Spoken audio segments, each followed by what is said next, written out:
Sabe que eu sempre procuro falar sem ter um discurso pronto, mas nunca sai como a gente pensa e às vezes falta alguma coisa. Então hoje eu preparei uma fala para explanar um pouco sobre esse projeto que é tão importante para a nossa cultura, nossa tradição.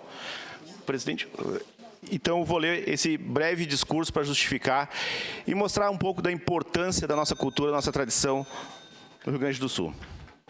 Hoje eu venho a essa tribuna para tratar de um tema que toca profundamente a identidade do nosso povo, a preservação e valorização da cultura gaúcha. Todos nós sabemos que o Rio Grande do Sul é reconhecido em todo o Brasil por suas tradições, o chimarrão, as danças, a música, as vestimentas típicas, a culinária. Não são apenas, são marcas da nossa história, símbolos da nossa identidade e um verdadeiro patrimônio imaterial que precisa ser transmitido de geração para geração. É nesse sentido que apresento o presente proposição, que tem como objetivo incentivar a inserção de crianças e jovens nos Centros de Tradições Gaúchas, os CTGs, os conhecidos. Nesses espaços, não apenas se dança ou se canta.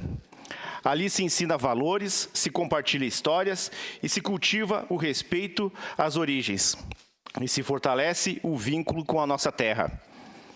O projeto tem como objetivo fomentar os eventos ligados à tradição gaúcha, apoiando as danças, campeonatos, comidas típicas, vestimentas e toda a estrutura que dá vida ao nosso tradicionalismo. Queremos estar ao lado dos grupos que, com muito esforço, mantêm viva essa chama. Incentivar que as escolas abram espaços para eventos tradicionalistas, não apenas na Semana Farroupilha. Para que desde cedo nossos jovens compreendam o valor dessa herança cultural. Mais do que uma simples atividade recreativa, o tradicionalismo é um instrumento de educação, de integração social e de amor pelo Rio Grande. É por isso que defendemos concursos, premiações e iniciativas que deem visibilidade e reconhecimento a quem mantém viva essa cultura. Senhoras e senhores, não se trata apenas de um olhar para o passado, mas garantir o futuro. Cada vez que uma criança veste uma pilcha, aprende a dança ou participa de um campeonato, ela não está apenas se divertindo.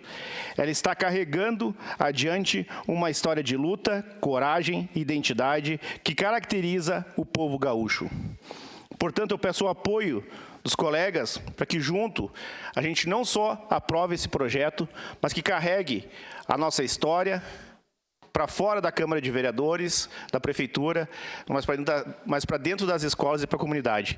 E que esses jovens como esses que estão aqui valorizem sempre e carreguem para suas casas, para suas vidas, a nossa história. Muito obrigado. Obrigado, vereador Daniel Santos.